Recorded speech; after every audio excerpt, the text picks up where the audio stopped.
Andriamatofilo, tonga eto Paris avy hatrany ianao taorinan'ny fivorian'ireo firenena mpanaradian'ny Lafrantsa mba hanomboka fifampiresahana amin'ny gouvernement frantsay. Izany dia tokony hitarika amin'ny fanombohana dingana iray ahafahan'ny Madagascar mahazo ny fahaleovan-tena. Afaka faritinao ve ny fahitanao ny fahaleovan-tena izay tadavin'ny Malagasy satria i Madagascar dia mbola mangataka ny mbola hanampiana azy ara-materialy sy ara-teknika avy amin'ny Lafrantsa. Eny, everiko fa mila manome valiny roa aho hamaliako anao.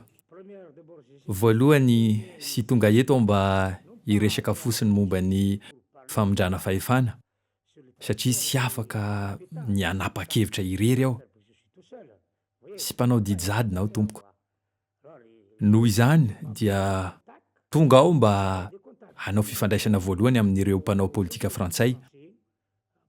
Ary afaka hiverina aho any aoriana any, mety amin'ity volana ity, miaraka amin'ny délégation gouvernementako.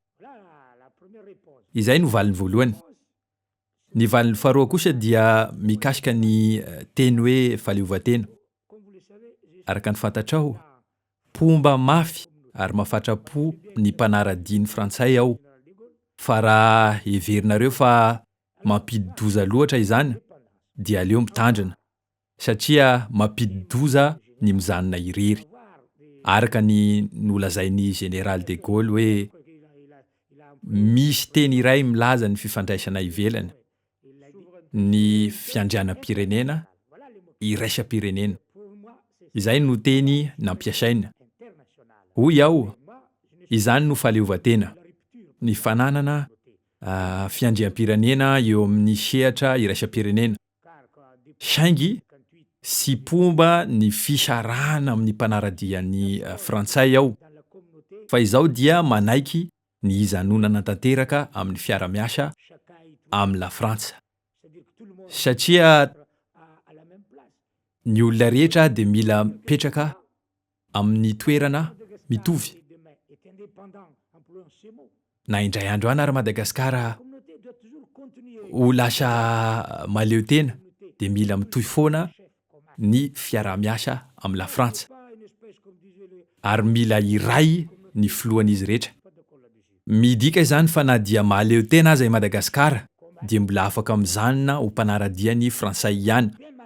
Ary roay dia tokony mbola ho isy foana izany, miaraka mipitarika iraisana izay hofidiany rehetra mba hanamafisana ny fifandraisana eo amin'ny tsirairay. Azonao lay izy? Mino ve ianao Andriamatofilo fa anaiky izany mpitarika iraisana izany mpanaradian'ny frantsay rehetra? Mino aho. Nametraka izany fanontaniana izany tamin'ny Mali aho, ahoana ny fahaleovan-tena tediavinareo satria izay Malagasy, ny fahaleovan-tena ho anay dia ny hahafahanay misehatra amin'ny sehatra iraisam-pirenena. Fa izahay dia sy te hiala amin'ny Lafrantsa. Izahay koa dia sy te hiala amin'ny mahampitaraka an'i Lafrantsa. Mba hanamafy ny fifandraisana ary mody boka hita omaly ariva nampanantenahy. Izay koa izy dia Andriamatao Tsiranana dia izay no tadavinay. Azonao lay izy? Ary farany Andriamatofilo, fanontaniana iray toa hafahafa. Inona no hitranga raha toa ka i Frantsa indray no mangataka ny sy hiara-asa aminareo intsony? Raha i Frantsa no mangataka ny fahaleovan-tenany, raha izaho manokana sy maniry izany aho. Satria i Frantsa no andry iorenan'ny mpanaradian'ny frantsay. Ary mino aho fa izany dia efa nahazo ny fankasitrahany izao tontolo izao ka izany dia voninahitry i Frantsa sy ny mpitarika azy dia i Charles de Gaulle. Mazava ho azy fa zonony miala amin'ny mpanaradian'ny frantsay, saingy ho zavatra mampalahelo izany satria asa lehibe sy manan-danja no efa vita.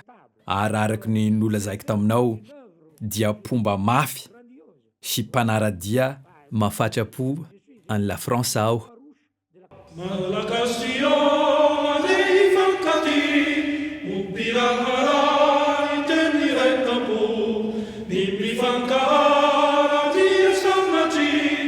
Tenirai tokony saina sy ny vo mitsangana